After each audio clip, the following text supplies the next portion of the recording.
visual exuberance of fairgrounds, last year the definitive history of fairground art and the art forms of travelling fairs, carousels and carnival midways was published. The book documents with literally hundreds of illustrations the changing styles of fairground decoration. We found that novelist and journalist Angela Carter has always had an interest in and has written about fun fairs, so we asked her to take the book as a starting point and develop a film essay for the South Bank show around that subject. Angela Carter's writing, which is greatly admired and widely read, combines a beguiling eye for detail with a remarkable appreciation of psychological and cultural connections. Her imagination is often that of the fantasist. This essay is typically idiosyncratic. It's an impressionistic piece. Her observations range over the nature of fun, the way the fairground itself becomes an image in films and literature, and the changing status of fairground decoration. Sometimes she conjures up the images, sometimes they inspire her comments. She's called the film Here Today, Gone Tomorrow.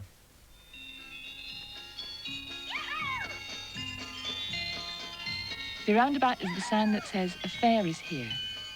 Harmless technology, innocent trimmings, art and technology in the service of fun.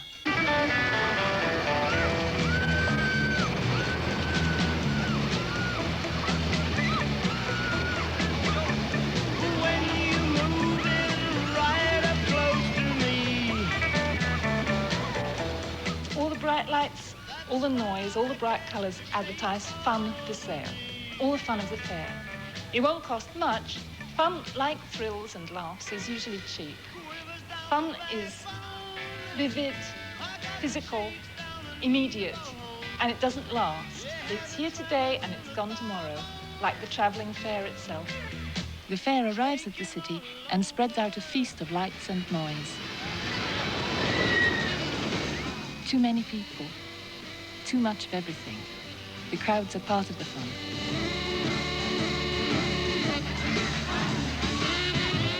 Fun is different from pleasure. It operates on different nerve centres. Fun isn't relaxing.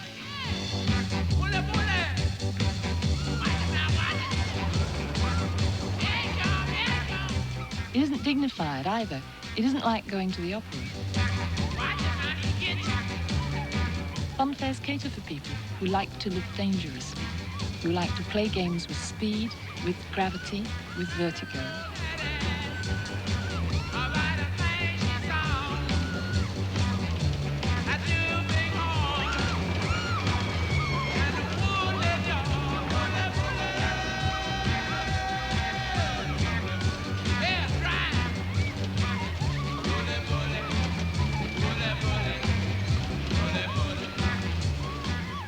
Fun uses technology as though it were bubble gum. It's disposable, just as the food they sell is fun food, throwaway food, not real nourishment. It isn't going to stay with you. You'll lose your dinner at the fair. Incipient nausea is part of the fun.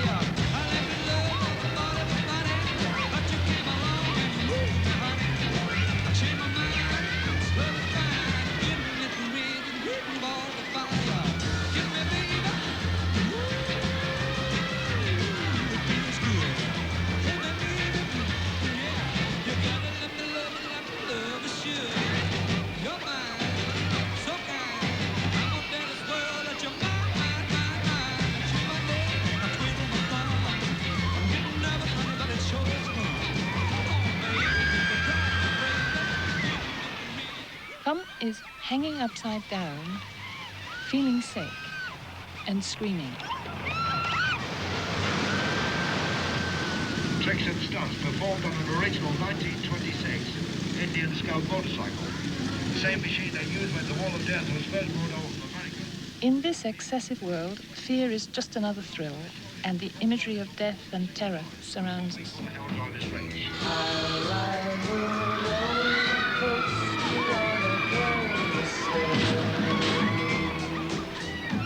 Fun can't last. Transience and loss pervade the fair. And the diving bell, but since she's gone, I don't like so well the Ferris wheel.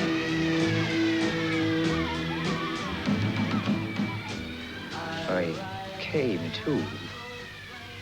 In the crazy house. And for a while there, I thought it was me that was crazy. After what I've been through, You can lose your mind at the fair. In the movies, a fun fair always means bad news. I was sane on one subject, her. I knew about her. She planned to kill Bannister. She and Grisby. Grisby was to do it for a share of Bannister's money. That's what Grisby thought. But of course, she meant to kill Grisby too, after he'd served his purpose. The sense of heightened experience at the fair makes it the perfect setting for melodrama. And that was not part of the plan. Broom might have got to the police before he died. And if the cops traced it to Grisby, and the cops made Grisby talk, he'd spill everything, and she'd be finished. So she had to shut up Grisby, but quick. And I was the fall guy.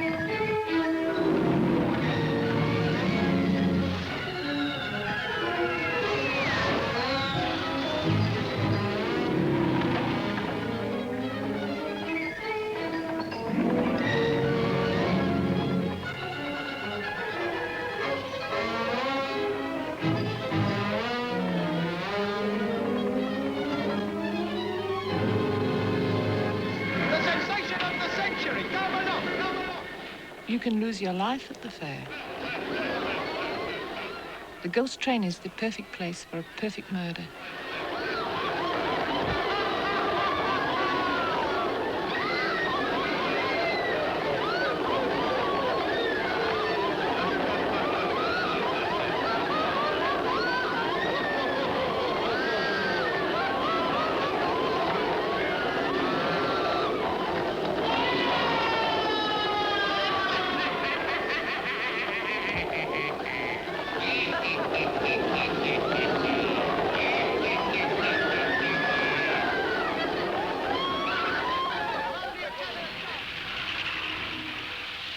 The old machinery of thrills had all the charm of monochrome.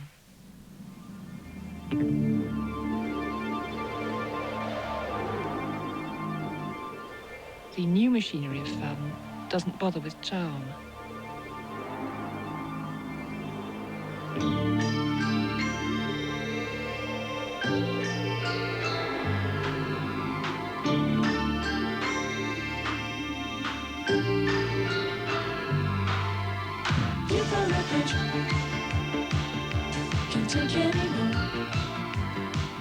It nakedly displays the potency of its engineering.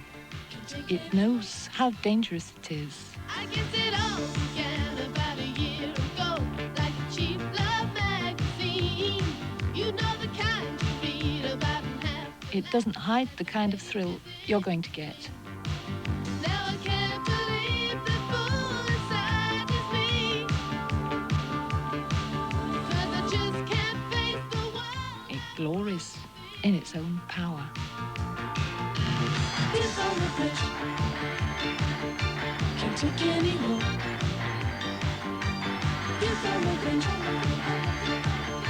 Can't take anymore. I saw you kissing her. I saw you making her. And I saw sheets in between. But when you turned around, I saw your eyes.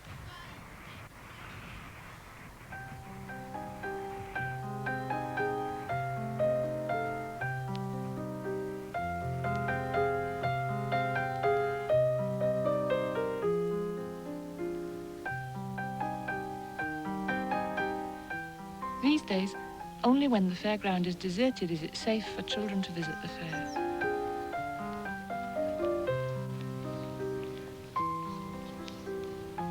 Then, the painted teeth won't bite.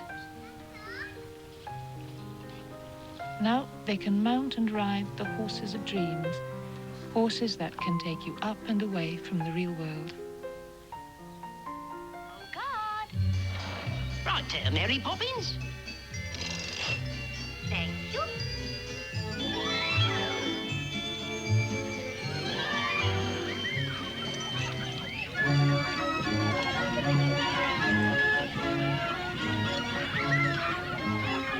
In a mad, bad world, the children's rides are all things bright and beautiful.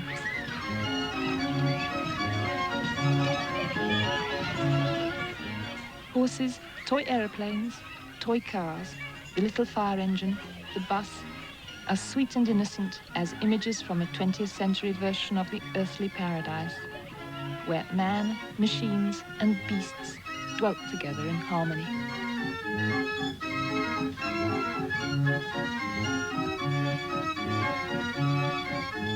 From some such earlier paradise came the antique beasts of dream, created not from life but from the imagination, the wonderful menagerie of the poor.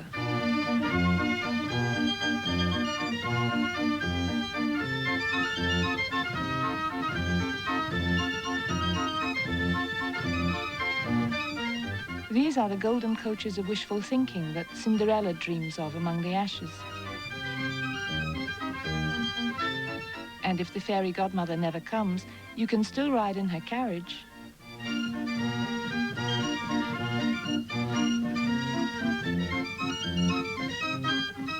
All this lavish gold and silver opulence glutted the appetites of people who wanted too much, just because they'd never had enough. People to whom the fair was their only holiday from poverty. And if the fun was cheap, just to look cost nothing at all.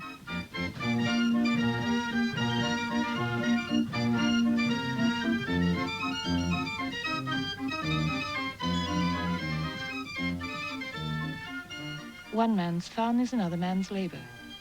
Fred Fowles, master of the flamboyant scroll, paints fantastic scenery for the fair.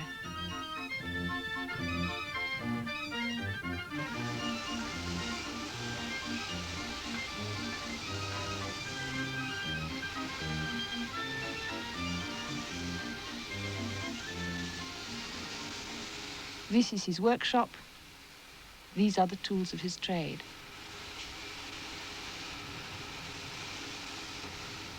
The hand-carved wood and gold leaf have gone. Now the craftsman uses moulded fiberglass and the pressurized spray gun.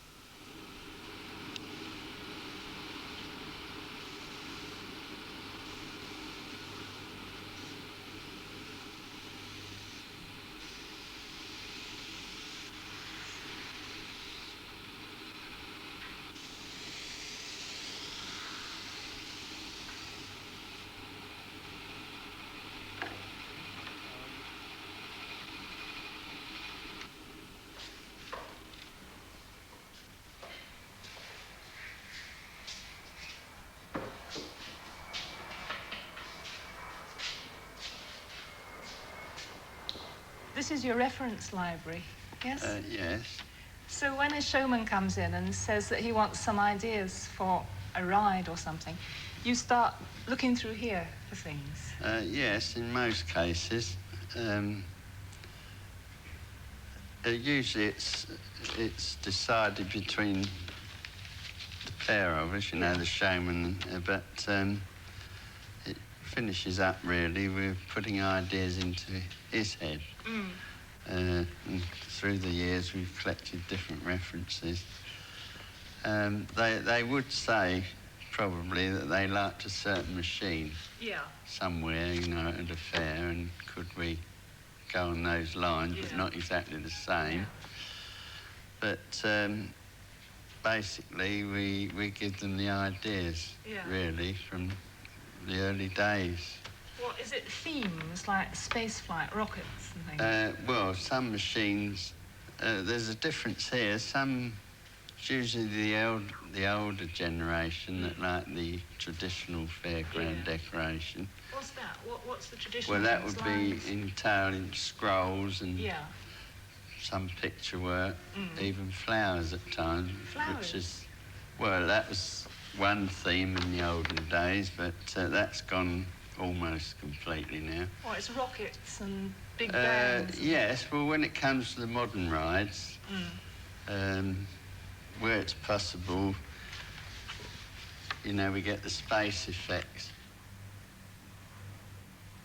In the kiddie rides, we try and keep up to date with everything, you know, without getting into trouble, we hope. Now, another innovation was the animals I spoke about originally on the Noah's Ark. we still try to retain in modern decoration. And I've introduced this leaping tiger.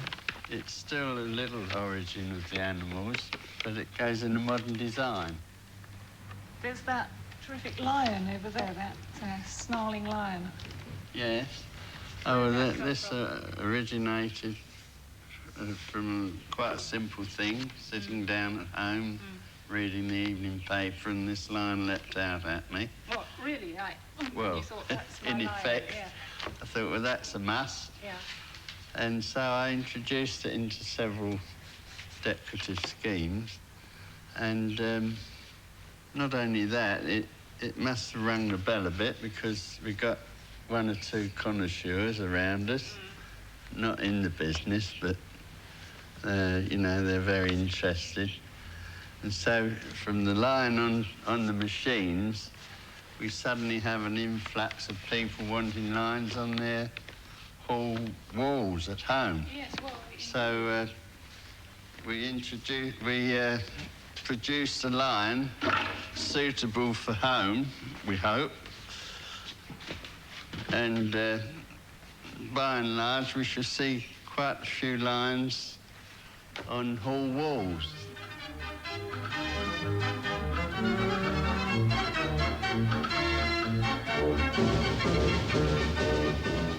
The visual language of the fairground is often used in quotations by artists with claims to fine art.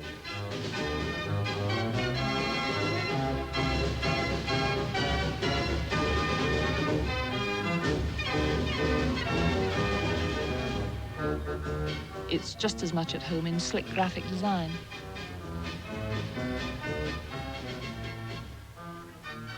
As the years pass, the painted objects from the fairground acquire a rich patina of nostalgia. They leave the fairground. They come into antique shops. They'll leave to beautify people's homes. Frozen out of time, their function lost, the horses, the cocks, become objects, beautiful objects, art objects.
In the rough and tumble of the fairground, you'd hardly notice how beautiful some of the objects around you were, because you were having so much fun.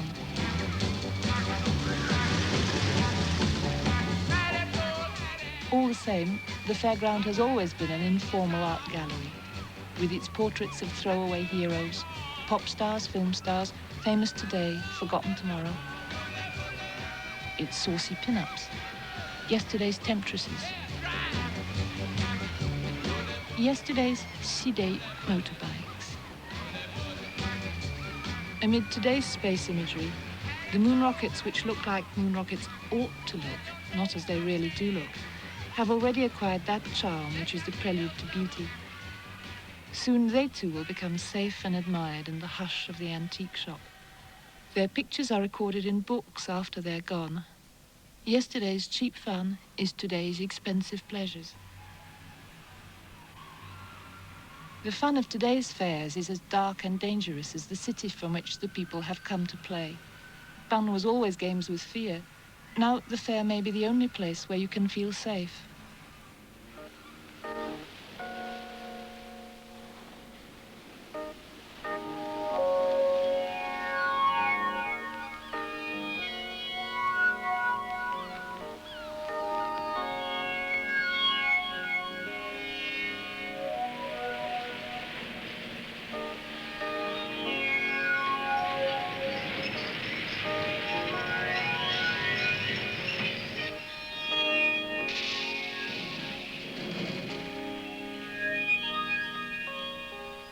the end of Walter Hill's film, The Warriors, when the tribe of street kids has finally fought its way out of the concrete wilderness of New York, they come back to the desolate innocence of the fairground as if returning home.